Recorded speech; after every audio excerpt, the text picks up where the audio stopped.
Israel says it's carrying out strikes on Hezbollah targets in Lebanon as the leader of the terror group says the past 2 days of attacks amount to a declaration of war. Sources say that Israel was behind a wave of explosions targeting Hezbollah members using their pagers and walkie-talkies. Those attacks Tuesday and Wednesday killing 37 people, including 2 children, and injuring nearly 3,000 other people. Israel has not yet claimed responsibility. I'm joined now by our chief global affairs correspondent, Martha Raddatz. She's in Tel Aviv.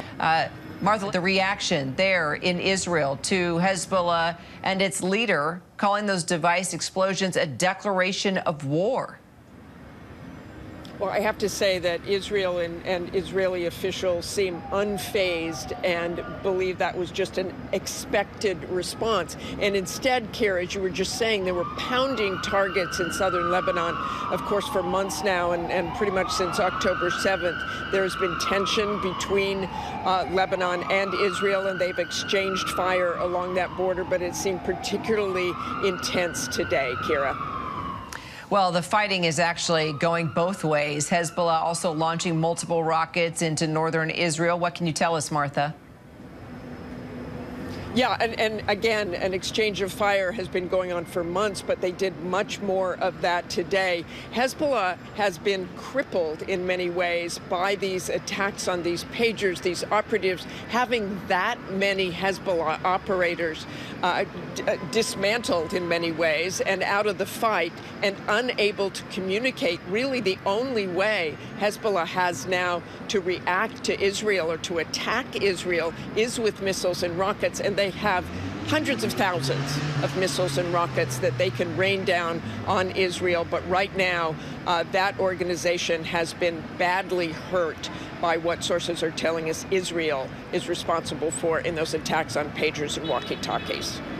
So are the U.S. and allies working to de-escalate the situation now, or are they becoming just more resigned to the idea of a wider war? I think the U.S. has been doing everything they possibly can to try and de-escalate that.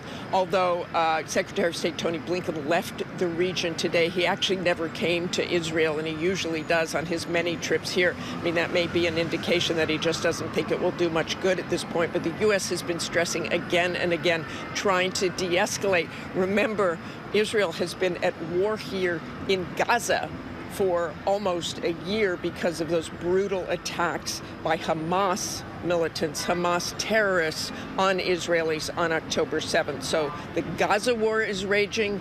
The U.S. is trying to get a ceasefire there. And in the meantime, things are heating up in northern Israel. In fact, they have sent more troops up there, up north, the Israelis have. So you, I understand, just returned to the kibbutz that was destroyed on October 7th. We'll never forget that horrific attack. It's been almost a year since Hamas carried out just that viciousness.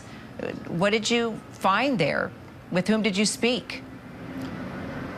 Well, Kira, it was actually a very emotional trip. I was at this particular kibbutz, Kfar Aza, right after the attacks on October 7th, a few days later, when you could still see the destruction, smell the destruction, smell the death. They had so many killed there and so many kidnapped and still held hostage. I talked to the family of twin boys, 27-year-old twin boys, Gali and Ziv Berman, talked to their older brother who visits the kibbutz often, and he says when he's there, he's talking to his brothers, telling them to stay strong, trying to relive memories of good times that they all had together, but we were surrounded by the destruction.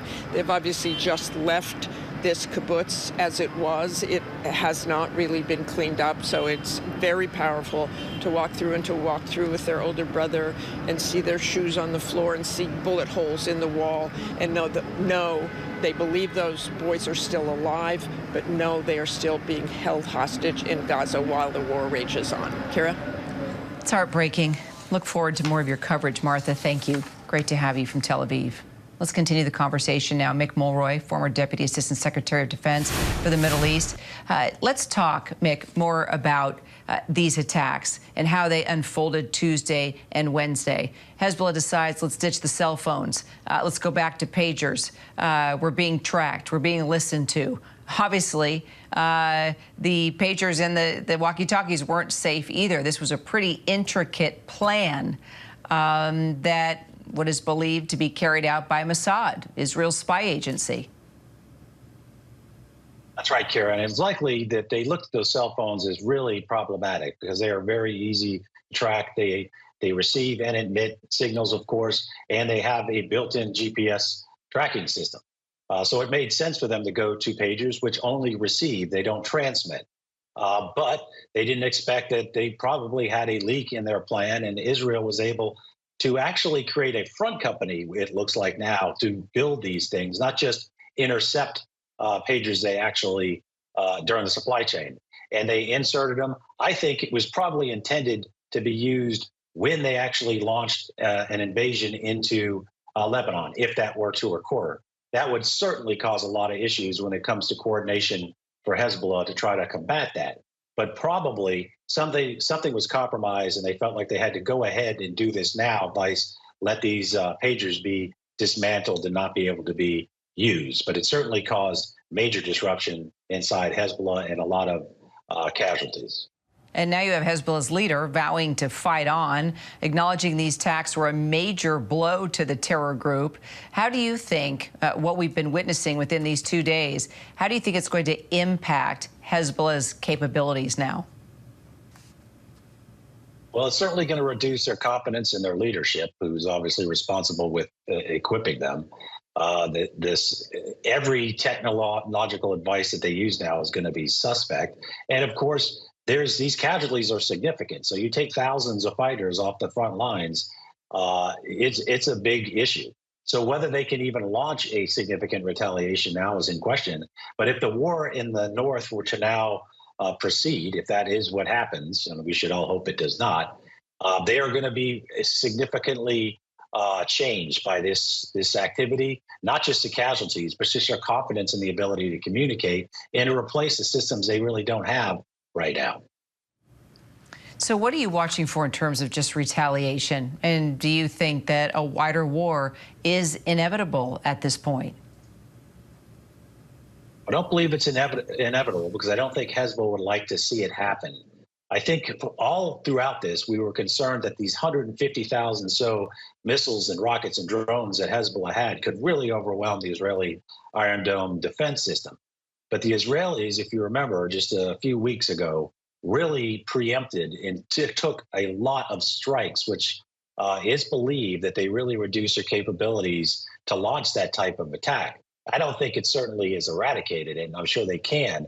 But Hezbollah is probably looking at multiple different ways to attack, to include. All right, Mick Mulroy will clearly follow the story.